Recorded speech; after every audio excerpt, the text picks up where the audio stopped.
Quando olhamos para o mundo à nossa volta, a nossa sociedade, observamos a violência aumentando, a corrupção que está vencendo a honestidade, famílias perdendo seus valores, a injustiça que domina as manchetes, a esperança parece estar desaparecendo.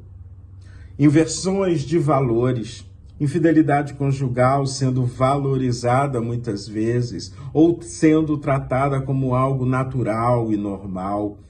Uma corrupção moral que tem assolado todas as áreas da vida da nossa sociedade.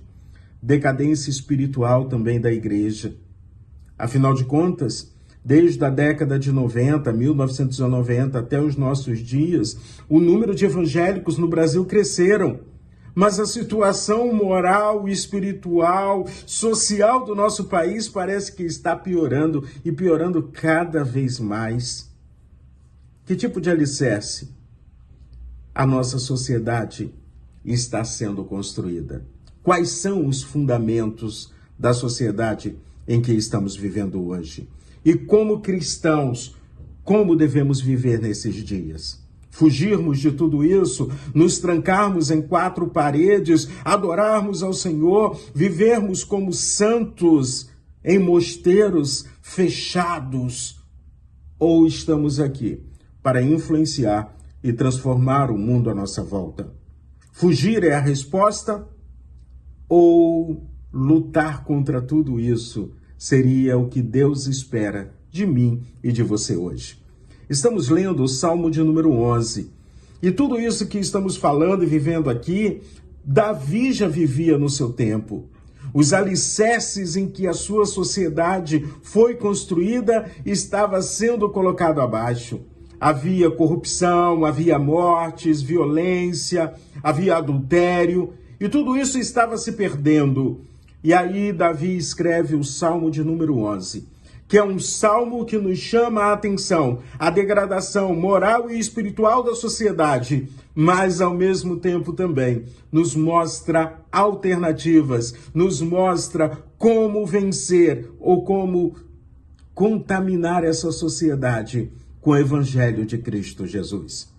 O Salmo de número 11, então, ele vai me apresentar 4 verdades importantes para dizer: não fuja do problema, encare, vivencie e transforme a realidade à sua volta.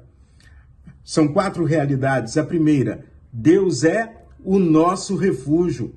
Ou seja, se Deus é o nosso refúgio, eu não preciso fugir do mundo à minha volta, mas eu preciso, em nome de Deus, fazendo a vontade de Deus, ser instrumento de transformação às pessoas que estão à minha volta. O verso 1 do Salmo 11, só na primeira parte, diz assim: no Senhor eu me refugio. Davi era rei. Davi podia se refugiar na sua fortaleza, Davi tinha o seu exército, Davi tinha os seus amigos, mas os amigos de Davi estavam dizendo: cai fora, Davi, foge disso, vambora, vamos correr. E Davi diz: não, eu não posso fazer isso. Mesmo que eu tenha medo, eu vou confiar o meu medo ao Senhor, porque o Senhor é o meu refúgio. Hoje também enfrentamos crises, tem hora que dá vontade de fugir. Tem horas que nos sentimos cansados. Então diga como Davi: o Senhor é o meu refúgio. Continuando ainda, Deus está no controle de todas as coisas. Então a segunda verdade que eu quero te chamar a atenção é que Deus continua no seu trono. Quando o salmista está dizendo que Deus continua no seu trono, está lá no verso 4, o Senhor está no seu santo templo, nos céus tem o Senhor o seu trono. Está dizendo o seguinte: a autoridade é do Senhor, nada passa despercebido ao Senhor. O Senhor tem o controle de todas as coisas e tem respeitado a nossa liberdade, o livre-arbítrio. Deus tem respeitado o livre-arbítrio meu e seu. Nós fazemos as nossas escolhas, mas Deus continua soberano em todas as situações e em todas as circunstâncias. A terceira verdade que eu quero te chamar a atenção no Salmo 11 é que Deus ama a justiça. E nós somos chamados a vivermos em justiça. Aqueles que servem ao Senhor com fidelidade, com integridade, são conhecidos na palavra de Deus como justos. Tanto que a palavra de Deus cria uma distinção entre justos e injustos. E aí então, você está em que categoria? Daqueles que amam a justiça como Deus ama a justiça e pode ser tratado como um justo na presença do Senhor? Verso 7, a primeira parte diz assim: porque o Senhor é justo e Ele ama a justiça. Ou seja, Deus quer ter você junto com Ele, amando a justiça, fazendo diferença. Não podemos deixar que o mal continue vencendo o bem. Precisamos lutar contra as forças do mal. A partir de intimidade com Deus, a partir da oração, a partir de uma vivência e de obediência à palavra do Senhor. Em quarto lugar, Deus fortalece os que confiam nele. A segunda parte do verso 7 diz assim: os retos lhe contemplarão a face, ou seja, os retos poderão ver a face de Deus, ver a presença de Deus, ver Deus agindo junto com ele. Tanto que o apóstolo Paulo, pensando talvez na vitória que tem todos aqueles que seguem a Jesus Cristo como Senhor e Salvador, ele diz assim: se Deus é por nós, quem será contra nós? Está lá em Romanos capítulo 8, no versículo de número 31. Por isso, hoje, lendo o Salmo de número 11, mesmo parecendo que o mundo está desmoronando à nossa volta, não se esqueça, Deus é o nosso refúgio, Deus continua no seu trono, é o soberano, Deus ama a justiça e Deus fortalece os que confiam nele.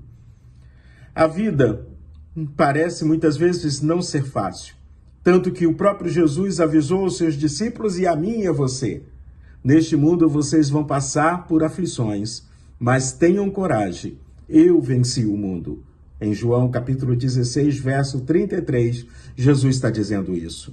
O mesmo Jesus que disse isso, disse que aqueles que crerem nele farão obras ainda maiores do que a que ele fez. E se Jesus venceu o mundo, nós também podemos vencer. O mundo está desmoronando, vamos restaurar, vamos resgatar os alicerces que estão na palavra do Senhor. O mundo está desmoronando, vamos aprender com Jesus a viver verdadeiramente o amor, o verdadeiro evangelho. O mundo está desmoronando à nossa volta, mas eu posso gritar: é no Senhor que eu me refugio, porque no Senhor eu encontro segurança, no Senhor eu encontro proteção. Por isso, neste dia, mesmo que tudo à sua volta pareça estar desmoronando, construa a sua casa sobre a rocha, que é Jesus Cristo. Que Deus abençoe de forma poderosa o seu dia. E vamos lutar para podermos transformar e influenciar o mundo que está à nossa volta.